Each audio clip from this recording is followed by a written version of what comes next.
Indekos menjadi pilihan banyak orang saat pergi merantau untuk bekerja atau menuntut ilmu. Mendapat tempat kos yang nyaman dengan harga yang cocok ditambah bonus ibu kos yang baik hati adalah rejeki nomplok. Tapi bagaimana jika tempat tinggal yang dianggap aman ternyata menyimpan teror kematian bagi penghuninya? Inilah yang terjadi di Sacramento, California, Amerika Serikat. Seorang nenek bernama Dorothea Puente, pemilik sebuah rumah kos yang terlihat sangat baik, ternyata adalah seorang pembunuh dan pecandu narkoba. Ia dilaporkan telah membunuh 7 orang yang kos di rumahnya demi mendapatkan uang mereka.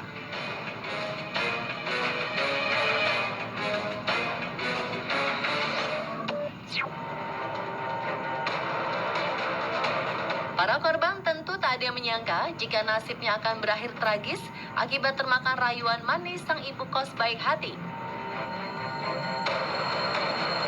Dorothea memang dikenal sebagai sosok yang baik karena kerap menerima orang-orang yang mengalami kesulitan hidup untuk tinggal sementara di rumahnya. Misalnya para gelandangan yang tidak mempunyai tempat tinggal atau orang lanjut usia yang mengalami depresi. Rata-rata penghuni rumah kos Dorothea berumur 52 sampai 80 tahun. Lantas, bagaimana mungkin seorang nenek tua bisa menghabisi nyawa para penghuni kosnya?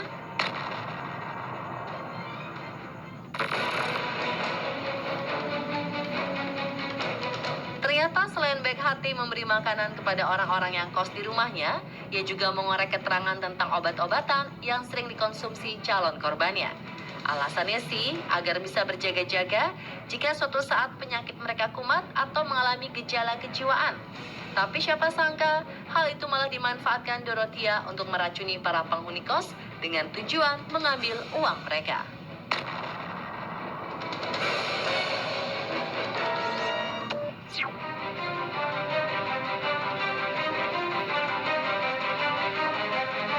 Pertanyaan pun mencuat, kok bisa ya seorang nenek tega melakukan tindakan keji hanya demi uang yang mungkin jumlahnya tidak seberapa? Ternyata wanita kelahiran 9 Januari 1929 tersebut memiliki masa lalu yang suram. Lahir di Redlands, California, sedari kecil Dorothea menjalani hidupnya di sebuah panti asuhan karena kedua orang tuanya meninggal saat dirinya berusia 10 tahun. Ia menikah pertama kalinya pada usia 16 tahun dengan seorang tentara.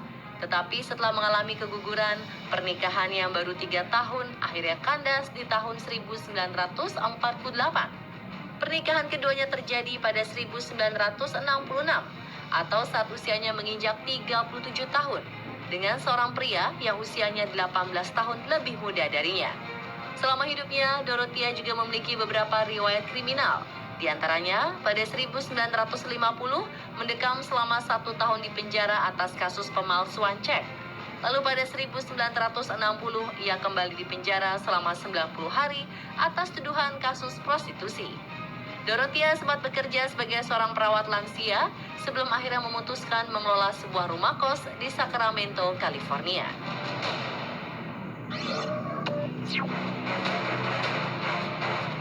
Laporan tentang hilangnya Alberto Montoya yang sedang kos di rumah Dorothea pada November 1988 menjadi awal terbongkarnya kekejian sang nenek.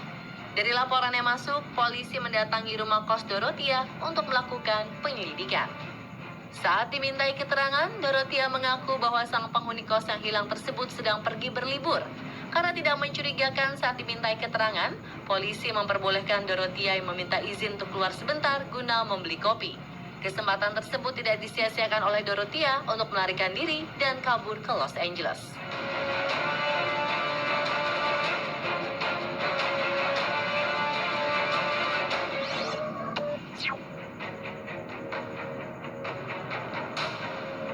Pada saat Dorothea pergi keluar namun ternyata kabur, polisi melidiki seisi rumah kos. Dan hasilnya cukup mengejutkan karena menemukan Alberto dalam keadaan meninggal. Polisi juga menemukan jenazah 6 orang lainnya yang pernah kos di rumah Dorothea terkubur di halaman rumah. Dorothea yang kabur ke Los Angeles akhirnya tertangkap setelah ada laporan dari seorang pria di sebuah bar. Dia kemudian diterbangkan kembali ke Sacramento untuk menjalani persidangan. Dorothea didakwa atas 9 kasus pembunuhan, yang 7 diantaranya adalah pembunuhan terhadap para penghuni rumah kosnya. Di persidangan akhirnya terungkap motivasi Dorothea tega berbuat keji. Menurut pengakuannya, ia membunuh untuk mendapatkan uang para korban demi memuaskan hasratnya pada narkoba.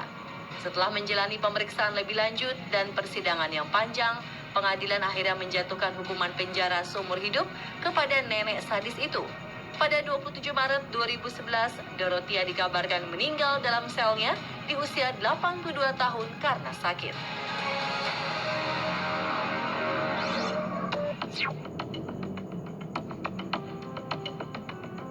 Sementara itu, rumah 2 lantai milik Dorothea Puente yang jadi saksi bisu kekejian sang nenek dibeli pasangan suami istri Tom Williams dan Barbara Holmes pada 2010.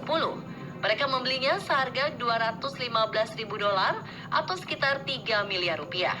Tom dan Barbara mengaku tidak takut dan ragu saat memutuskan untuk membeli rumah Dorothea. Saat ini rumah tersebut terlihat sangat indah dan nyaman, penuh dengan kesan klasik yang kuat, termasuk kamar tidur utama. Padahal di sini merupakan lokasi penyimpanan ke-7 jasad yang dibunuh sebelum dikuburkan.